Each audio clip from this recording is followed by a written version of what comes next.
Good evening. God bless you. God bless you. Welcome to Word Assembly Antioch Bible Study. Oh, yeah. Now, I got a little ways to go tonight. Not that much, not that far, but I want to get started because I'm a little excited about the Word. I love God when He gets me excited about His Word. And that's pretty much all the time. So, it's okay. All right. Now, we've been in a series of giving, right? And if you've been here live on Sundays, as well as Bible study on Thursday nights, then you would know that we're in a series of giving. Okay? And I'm sure you're asking, why are we in a series of giving? Well, it's so we can learn how to give. Come on with me. So we can learn how to give. God is our true example of this very word, giving. You know it by now. You know the saying that we've been saying all along. Our God, always gives, I hear you, first. He always gives first. He always gives His best. Ooh, and He keeps on giving us another chance after another chance after another chance to get it right. He keeps giving us chances with an S to get it right. And get this. Even when He knows that we're not going to change, that we're not going to change our minds, when we're not going to change our wording, He still continues to give us another chance, knowing we're not going to change. He's gracious, but He keeps on giving us chance after chance. My God. Woo! Woo! We can stop right there, but we won't. Okay, let's keep moving. Also, on Sunday, we heard some very encouraging words from Jesus, as He was speaking to His disciples after they had just heard some very bad news. And let me just go over really quickly the bad news that they had just gotten. One of the bad news is that they received bad news. One of the bad news that they received was one of y'all in the room is going to betray me. Period. That's it. One of y'all, one of the 12 in this very room is going to betray me. Okay? Another one of the news that He gave them was that I'm going away. The time has come, and I'm going away. I've got to go. And then the third, because Peter said, I'll give my life for you, Jesus. He said, okay. But Peter, you're going to deny me. Not once, not twice, but 3 times. You're going to deny me. And the rooster won't crow until you've denied me 3 times. Depression sets in. We've heard some 3 things, not 1, not 2, but 3 things. That's bad news. But then Jesus starts off His next statement. Let not your hearts be troubled. Let not your hearts be troubled. And then he continues on and he shares that when he does go away, he will prepare a place for them. And wait for it. He says, when he comes back to receive them, and they know where he's going and how to get there. Oh my goodness, why did Jesus say that? Because Thomas is like, no, we don't. We don't know where you're going, and we don't know the way, and we don't know how to get there. No, Jesus. Mm-mm.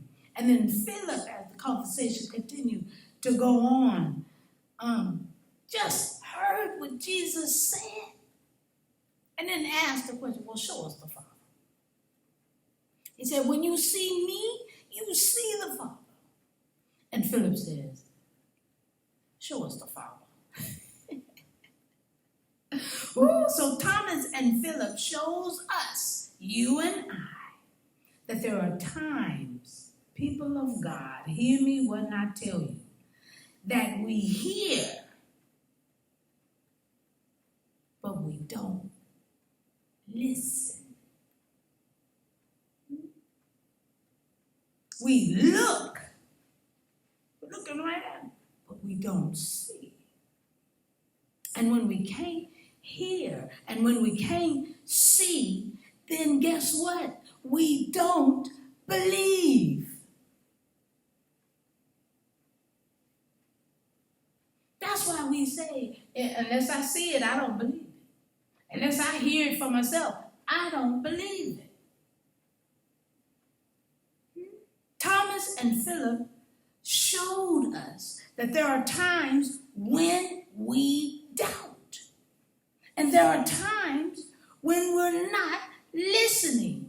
And yes, there's times, There's times when we, who? You and I,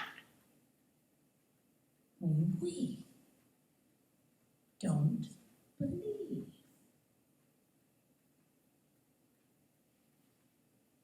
Why? Because we didn't hear or we didn't see.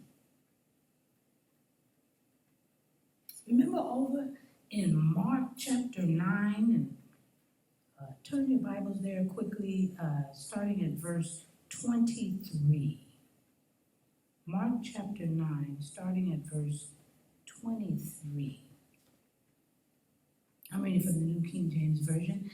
And it says, Jesus said to him, if you can believe, all things are possible to him who believes. 24 says, immediately the father of the child cried out and said with tears, Lord, I believe. Help me. Help my unbelief.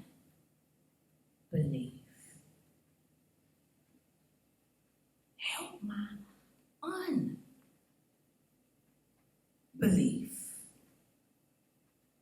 My. This is when the father brings his son to the disciples and tells them he's got a demon in him and it's going to kill him. And can you help me? Can you help me? And they are trying to exorcise that demon to come out, and it doesn't come out. But Jesus, Peter, James, and John are coming down from the Mount of Transfiguration, and as they're coming down, they see that there's a ruckus going on, and they go over to him, and Jesus asks the question, what's going on? He says, I brought my boy to your disciples, but they can't do nothing. So I'm asking you, Jesus. I'm asking you. He says, well, if you believe, y'all, we need to remember that if we believe. If we believe. So let's take some time out daily. Not just tonight, but daily. Let's take some time out.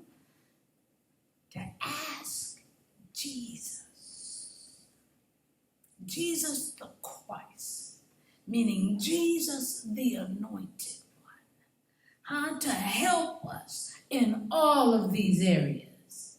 When we doubt, when we're not listening, when we're not seeing, when we're not believing, but even most of all, help us with our unbelief. I believe, but help me with my unbelief. Woo! So tonight, people of God, so tonight, before we read the scripture that we're going to be studying, I want to talk about this word, believe, so we can get a better understanding of it. A better understanding of the word, believe. In the Greek, the word for believe literally means to place one's trust in another. To believe is to place one's trust in another. And in the gospel book of John alone, the word believe is seen over 90 times. Over 90 times. It just shows us how important believing is. To believe in Jesus means to believe in his person, as well as to trust in him completely and most definitely for our salvation. For our salvation. He said, when he was talking to his disciples, I am the way. Ain't no other way. There's only one way, and let's get even clearer. He's the only way. Jesus is the only way to salvation.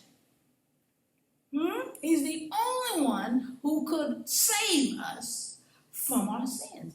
As a matter of fact, for the believer, he's the only one that saved us from our sins. In John chapter 3, starting at verse 15, let me just move this real quick. No, we're going to start at verse 14. Moving on stuff. John chapter 3, starting at verse 14. It's going to just give us the layout.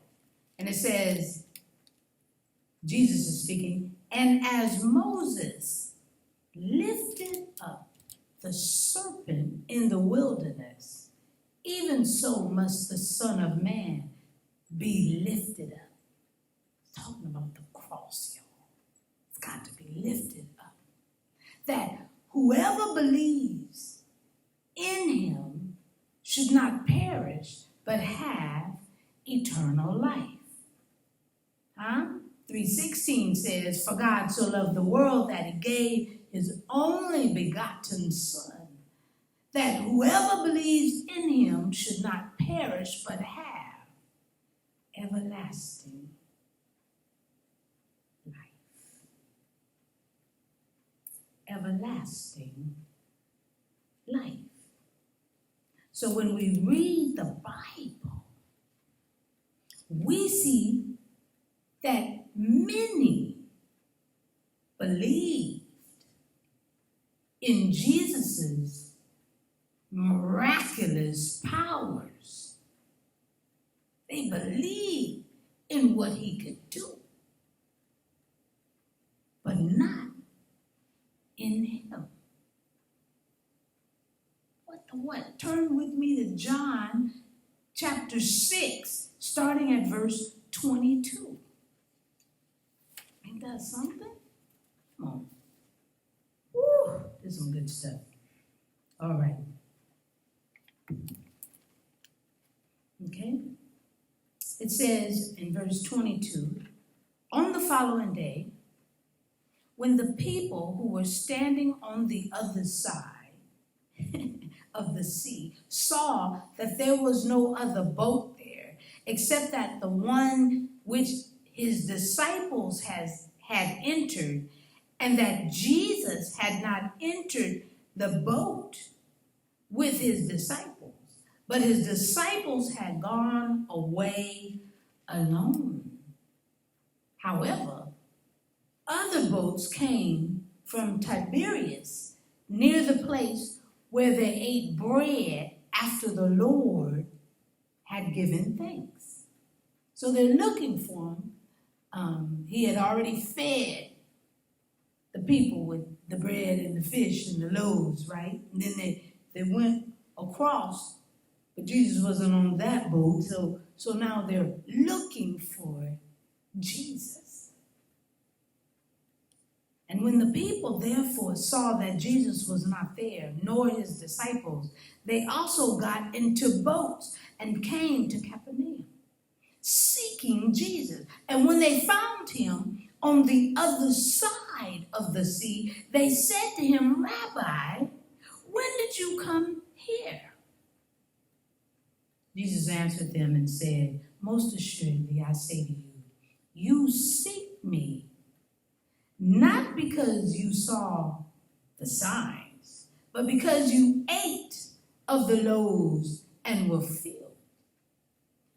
Do not labor for the food which perishes, but for the food which endures to everlasting life, which the Son of Man will give you, because God the Father has set his seal upon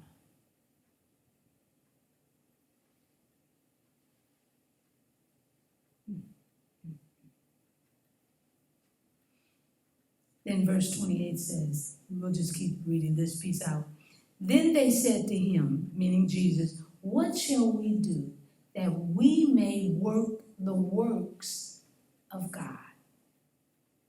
Jesus answered and said to them, this is the work of God, that you believe in him whom he sent.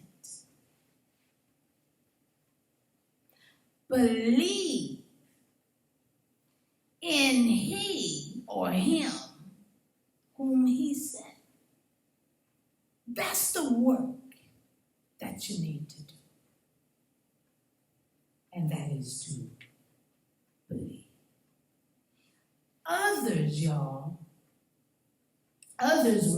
only wanted to believe in a political Messiah. Just like today. They want Trump as a political Messiah. But they too don't believe. How do you know? Because you're trying to believe in a political Messiah. So you don't believe in Jesus.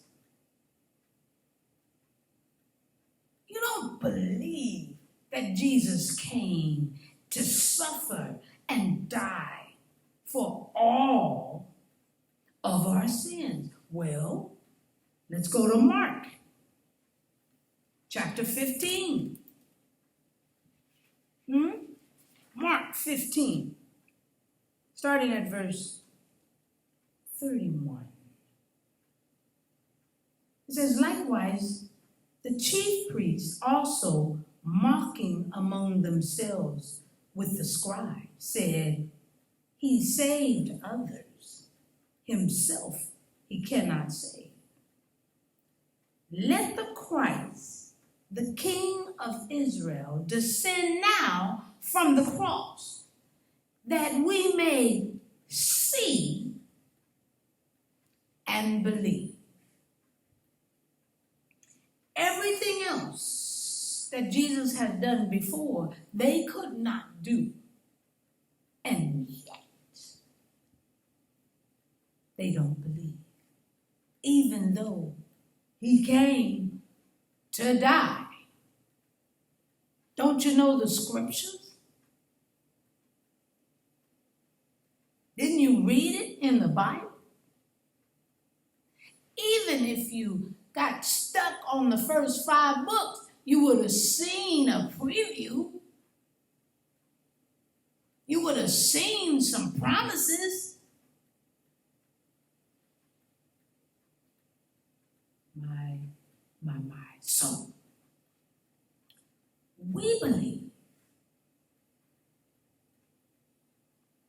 believers, children of God, churchgoers. That's kind of stepping. Okay, but those who believe, we got to be careful never to stop trusting Jesus and not to sway from the Jesus that is presented to us in the scriptures. We can't sway from that. No one, if we don't sway from that, then we would know no human could meet it. So we can't follow someone because we think they're going to do everything we want them to. We can't worship even when they lie and try to say it's right. You can't want people to take revenge for you because you didn't get your way. And then when they go tear up and tear down and look to seek to kill and to hang and destroy, and you just sitting back watching, that's not a Messiah, that's a fool. Okay, let me get back. That's all right. Okay, we have to believe and trust in the Jesus of the scriptures. He is the Son of God, sent by the Father to die for you and my sin, our sins, so that we could be reconciled back to the Father and have eternal life.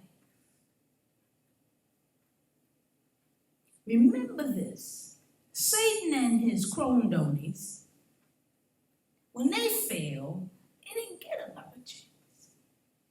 They don't get another opportunity to make it right. We get chance after chance after chance after chance. We're idiots if we don't take the chance that God continues to provide. He continues to give us. They didn't get another chance to get it right. So to wrap up all of this that I said tonight, all of this in a nutshell, we have to keep on believing. Believe that the words that he's uttered and said are true. So tonight's scripture is found in John 14.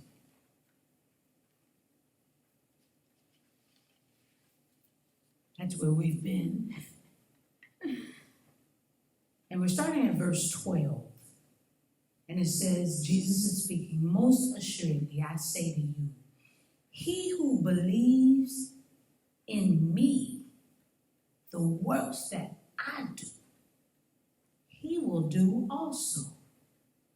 And greater works than these he will do, because I go to my Father. And whatever you ask in my name, that I will do, that the Father may be glorified in the Son. If you ask anything in my name, I will do it. believers, people of God, those that may not believe right now, but are soon, that you're right there, just keep coming back, hearing the word of God. You'll believe. You'll understand it's true. You'll get it. You will. Okay? We have to believe that Jesus gives us the power to do the works that he did. He gives us the power, and greater we will do. Why? Because we have more. We've got it all written out for us to read, to receive, and to believe. We have it. And while Jesus is sitting on the right side of God the Father, we got more good news. He hears us. Because he says, when you ask in my name, that I will do. But guess what? It has to be that the Father gets glorified through the Son. That's the key to what you ask. If what you're asking it for is for selfish reasons, it won't be answered. But if what you're asking for is so that the Father is glorified through the Son that he sent for us to be saved and reconciled back unto the Father, then we got something going on up in here. Up in here. He hears us. That's good news. He hears us and will act. He will do what he said he will do. That's good news. That's good news. Woo! That's the word for tonight. That's good news. We've got to believe it, people of God. Let's pray. Gracious Father, we thank you for this word. We thank you, Father, that we know you hear us. But now let our request be made known that it glorifies the Father through what you've done.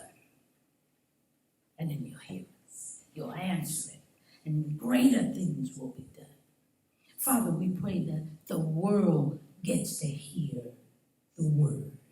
We pray, dear Heavenly Father, that you use us as a vessel, that the word goes forth, that the people can have a place to run and to say, what must I do to be saved? And it doesn't have to be in a building. You just have to believe what they read, what you've said. Allow us to open our eyes, open our ears, open our hearts, and trust without wavering, without doubting, and believe and strengthen our unbelief. When we get there, strengthen so that we don't have it any longer. We trust you. We love you. And we believe in the only wise God there is. The Father, the Son, and the Holy Spirit. We thank you. 3 in 1. One God. 3 persons. We thank you. In Jesus' name. Amen. I tell you, I don't know about you, but I am so grateful for the chances to get it right. All right, it's giving time. People of God, you know how to give. It's right there on the screen. If you can, make your way here on Sunday. We start at 9 o'clock. We got a word for you, okay? Make your way here. If you can't, it's okay because we have word online. And we're doing some interesting things that we're learning why we praise. Who we praise and why we praise. Because there's just times when we have to stop saying, especially the believer, it don't take all of that. Wait. It does when you know what he's done. All right, y'all. I'm done. Y'all have a great night. I'll see you either Sunday, and if not, right here next week on Word Assembly Antioch Bible Study. I love you. Have a great night.